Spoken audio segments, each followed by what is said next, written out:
Welcome to the Dreams of Consciousness podcast. If you'd be so kind, would you mind introducing yourself?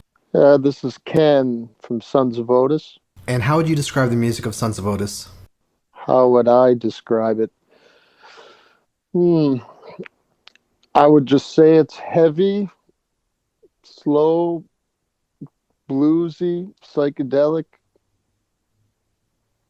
People like to use the word stoner and doom.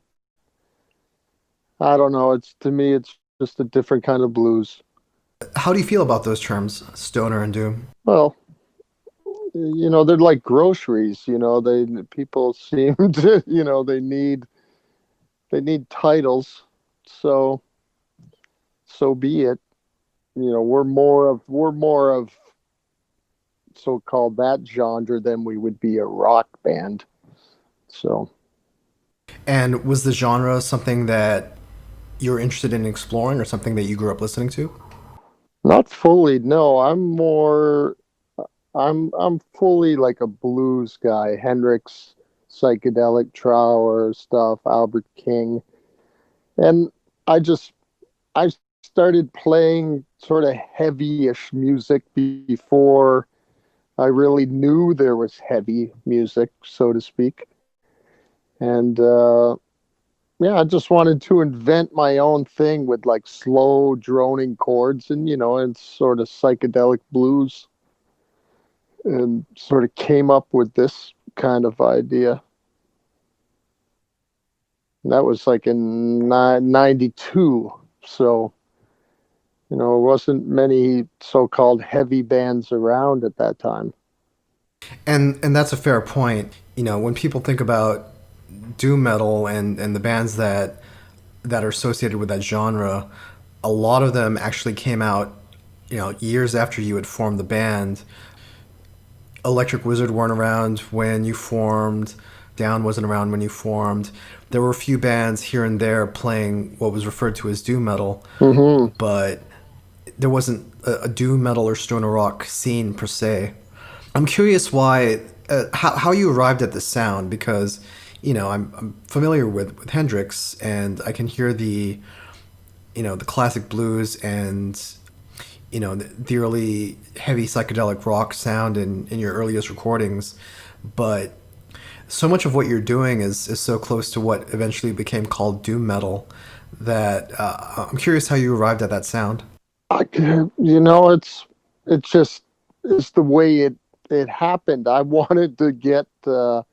Are you talking tonally wise or just as a band as a whole? Tonally, the pace, which Yeah. is extremely slow, slower than what a lot of bluesy hard rock bands would play, and just yeah, I mean clearly you had a vision of what you wanted to play, which was very similar to what would eventually become this genre. But you were doing it fairly independently. I mean, I don't know how familiar you were with bands like Candlemass or Trouble or any of those bands that were doing, their version of doom metal. No, not at that time. I wasn't into that stuff at all. The closest thing you would say doom metal at the time would be, of course, Sabbath. But what I was into, like with the Hendrix thing, and it's all about tone. So you can imagine, Hendrix is playing through multiple stacks with a heavy fuzz pedal, even though it's a Strat. But I mean, if that cat played, drop tune power chords, how heavy would it be? You know what I mean? With that kind of tone. So my thinking on the tone was, to take the best of thick, heavy blues like fuzz tone and play slow, heavy music with it. And it's just, and it, you down tune it and it creates like an atmosphere.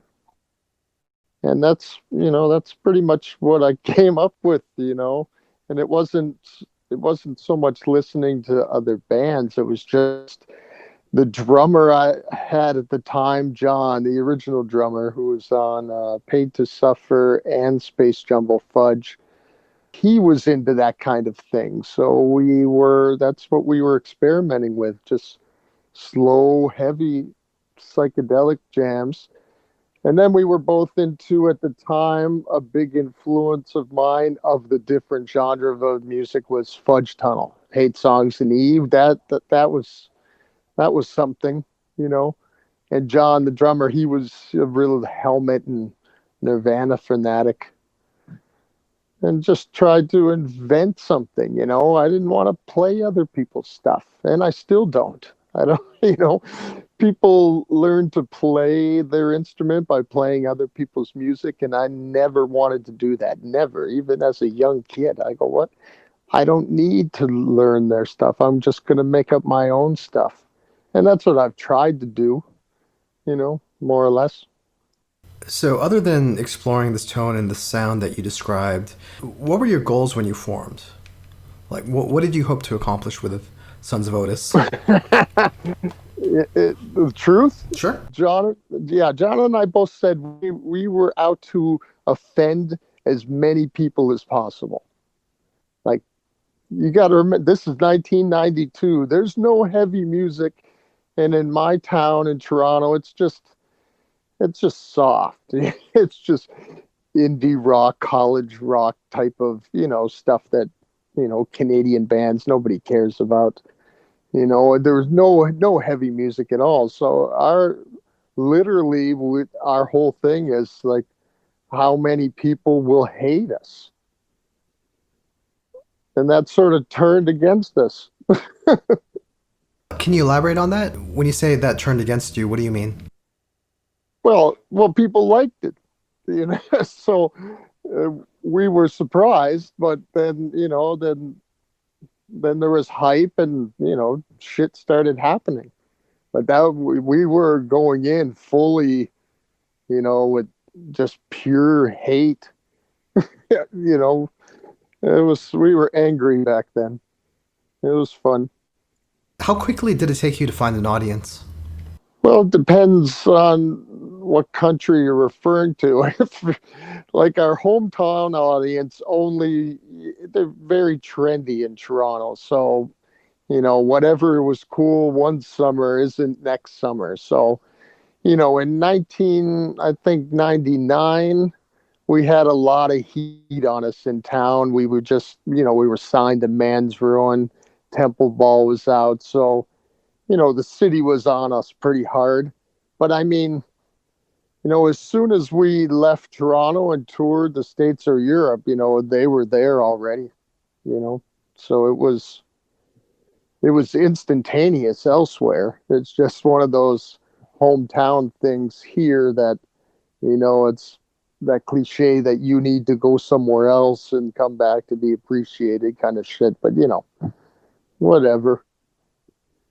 And in the US and Europe, and I'm assuming the UK, Yeah. what was the reaction there?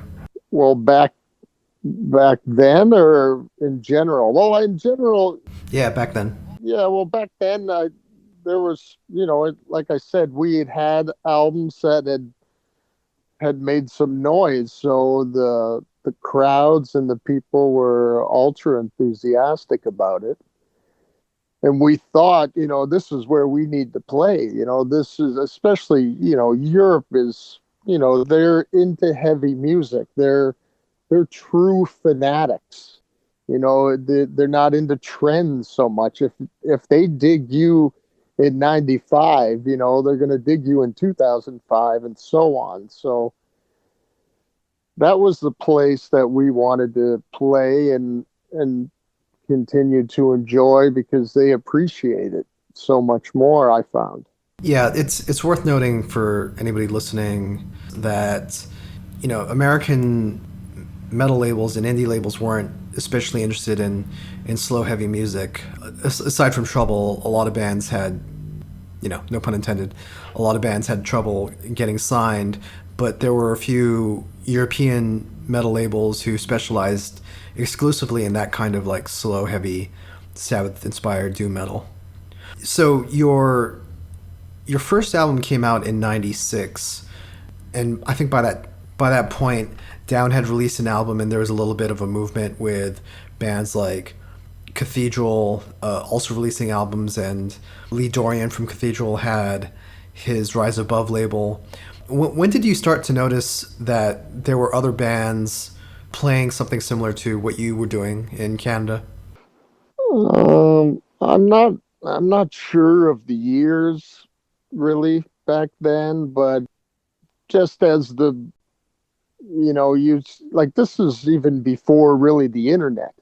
So, it's not like today you can just type in stuff and get all excited. I mean, in the early 90s there wasn't that happening. So it's more word of mouth at the time, in magazines, and I finally I was late to the party, but once I heard the Melvins, then I was going there you go. What do you call the Melvins? Like what would you call them? That's what I always said in like Fudge Tunnel. Like when people say, "Oh, you're a heavy band, you're a heavy metal band," I go, "No, no, no, no, no. We're a heavy band, heavy." And that's what I like refer to with Fudge Tunnel and the Melvins. Like you're not calling those guys metal bands, really. It's slow and heavy. Like it's a different thing.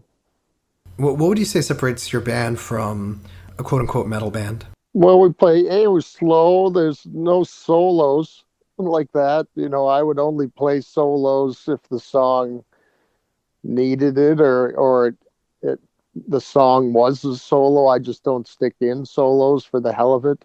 I've had record labels tell me to put solos on stuff. I go, no, that's not what it is. It's about this atmosphere, this movement. So, you know, those are the main things, I'm not really screaming in, a lot of metal I hear is there's a lot of screaming. And I try to use my voice more as a trippy instrument with the delay, and so you don't really know what I'm saying, but it sounds cool and you can make up your own words. So there's differences. Like I said, we're more blues based.